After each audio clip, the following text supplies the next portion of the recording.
আমরা সবাই অবগত আছি, দেশবাসীও অবগত আছেন।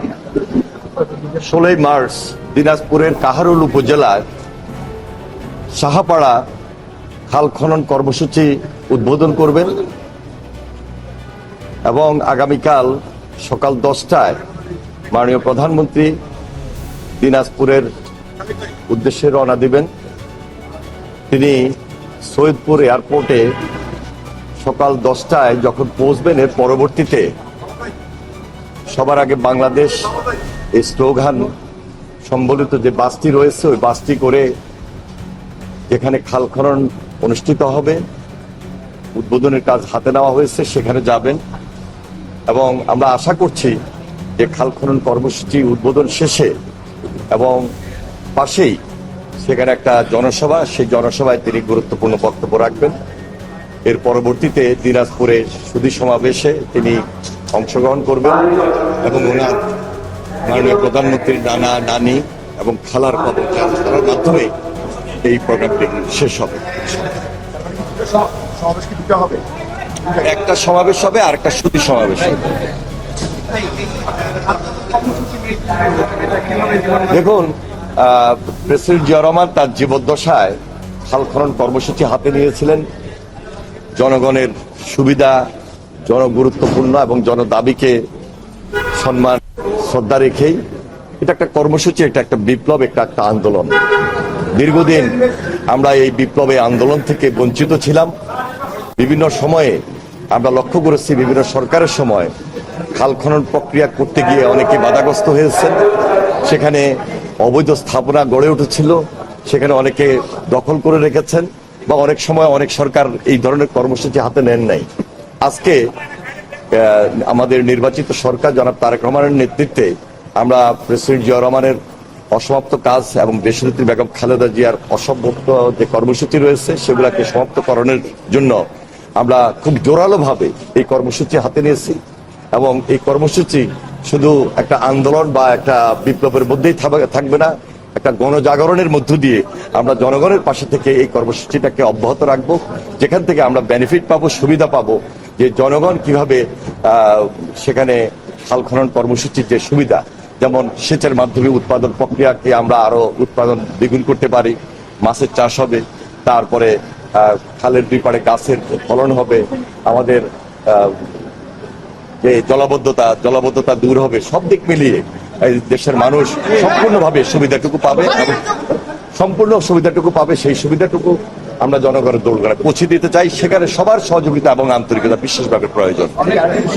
খাল খনন করা হয় যে খনিটা পাওয়া যায়, সেটা আবার পাশে রাখা হয়, বৃষ্টি যদি হয় আবার সেটা খালে গিয়ে পড়ার সম্ভাবনা রয়েছে। দেখুন, আমরা খুবই পরিকল্পিত কর্মসূচি হাতে নিয়েছি এবং প্ল্যান ওয়াইজ। যেহেতু আমরা এদেশে নির্বাচনের মধ্য দিয়ে জনগণের ম্যান্ডেট নিয়ে আমরা এসেছি, জনগণের সুবিধার জন্য যে কাজটুকু জনগুরুত্বপূর্ণ, জনদাবির মধ্যে পড়ে, কোনোভাবেই দেশের অর্থ যেন ক্ষতিগ্রস্ত না হয়, লুণ্ঠনও না হয়, দুর্নীতিকে সম্পূর্ণভাবে আমরা এমনভাবে ফেস করব, মোকাবেলা করব, জিরো টলারেন্সে রেখে সকল দিক বিবেচনায় খাল খনন কর্মসূচি আমরা হাতে নিয়েছি। আমরা মন্ত্রণালয়ের পক্ষ থেকে আমরা খুব সজাগ রয়েছি, খুব সতর্ক আছি এবং সাধারণ মানুষের সুবিধা, সাধারণ মানুষের উপকার খাল খনন কর্মসূচির মাধ্যমে আমরা যেন জাতিকে, দেশের মানুষকে পৌঁছে দিতে পারি, সেটা আমাদের নজর থাকবে।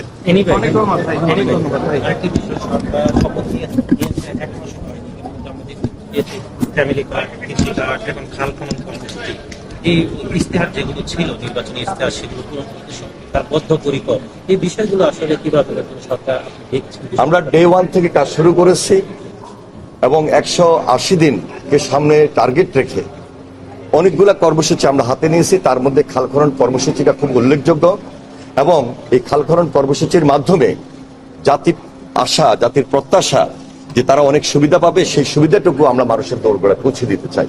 ধন্যবাদ। একটা প্রশ্ন ছিল, শুধুমাত্র গতকাল হচ্ছে শিক্ষা প্রতিমন্ত্রী তিনি অভয়াদ্রাজ রামচন্দ্রপুর খাল খনন একটা কর্মসূচি দেখতে গিয়েছিলেন।